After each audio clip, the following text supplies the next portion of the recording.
What's going on, everybody? Mortem here, this time bringing you an update to the space combat of Warhammer 40k Rogue Trader. This game recently entered its beta phase, and while we had access to this during the alpha, it was probably the most, I would say, undercooked portion of the alpha, as only the most bare bones aspects of the system were in place, and today I thought we'd take a look at what has changed, as it has seen a significant amount of content added, or at least how you interact with it. But for those who were unaware, in Warhammer 40k Rogue Trader, as we traverse the vastness of space, we will occasionally come under fire from other ships, which requires us to defend ourselves, as it were. That said, these encounters are relatively rare. You can avoid most of them, as you can typically see them on the map, and they are easily just worked around. As this is a beta, we don't know what the final product will look like in its totality, so they might change a few things here and there. But as it stands, this isn't really a dire system you need to engage with, but it can be pretty fun. So let's start with the basics. Eventually, you run across some starships who would like to kill you, and you engage in spaceship combat. This, like the rest of the game, is a turn-based system, but it works a little bit differently, as on every ship's turn, you're going to have to take the entirety of your movement. Every ship has to move the entire amount that they are allowed to move. You can move, attack, and then move again. You can attack and then move and attack, whatever floats your boat, but you do have to take all of your movement. Now, when it comes to attacking, you can use each section of the ship's weaponry one time. So the prow will be able to shoot once, and then both sides of the ship can fire once every turn, etc. We also have shields that we need to eat through, both us and our enemies, and as we will very often be outnumbered and therefore outgunned on these particular battlefields, it's important to keep our ship in top fighting shape, which comes down to a few different things: upgrades, skills, and managing our posts. Now, what we have access to here in the beta now are both the upgrade systems as well as our equipment on top of skills. As we participate in these combat fights now, we will actually be leveling up the rank of our ship, which is going to allow us to spend points on various skills that our crew members can then use while we're in the fight. And these can be things like adding more range to our weapons, or allowing us to make sharper turns, or potentially using the immaterium to force enemy ships to turn.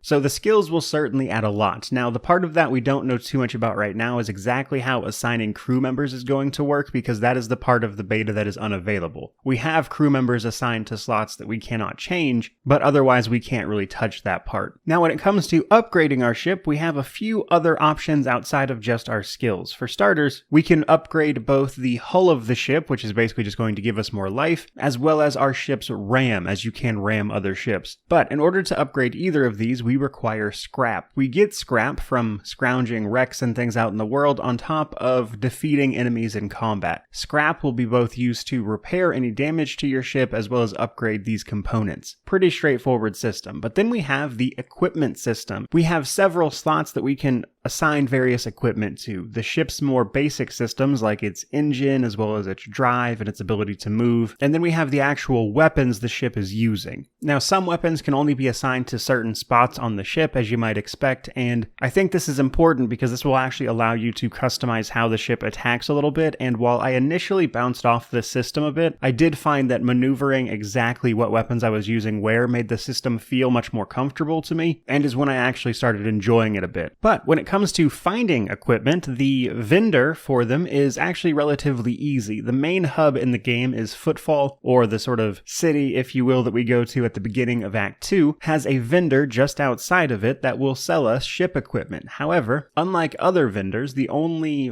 things we can give back to him to increase our reputation: trophies from defeating other ships in space combat. For those unaware, in order to increase reputation in this game, you have to use the cargo you acquire to trade to other vendors, which will then increase your reputation with them, allowing you to buy more and more interesting and obscure things. So, with the case of this particular vendor, we can only give them trophies from defeated enemies in space combat. And that, combined with our profit factor, will allow us to buy better and better equipment directly here. However, the other way of getting equipment is to simply take it off of the ships you defeat. Defeating ships in combat will typically give you their equipment, or at least some of it, and in fact here in the second act, most of the upgrades I've found have come directly from defeated enemies rather than this vendor. That said, as it stands right now in the beta, that's basically everything there is to know about the space combat. I would say it is, believe it or not, very much so improved from its original implementation in the alpha, which was incredibly bare bones.